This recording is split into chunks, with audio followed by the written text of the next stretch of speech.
বন্ধুরা আজকে চলে এসেছি কুলনগর আহারে বিরিয়ানিতে। এখানে এখানে নাকি ব্যারাকপুর স্টাইলে মটন বিরিয়ানি পাওয়া যাচ্ছে। ঠিক আছে, চলো এবার ট্রাই করবো মটন বিরিয়ানি এদের এইখানে। চলো, এই দেখো, তাও আবার রেয়াজি পিস।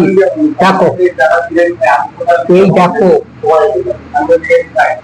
এই দেখো রেয়াজি মটন।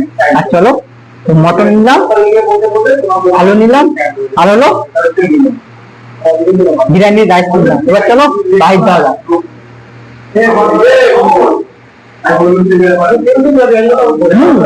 সত্যি ব্যাকফুট তো হচ্ছে স্যালাড শসা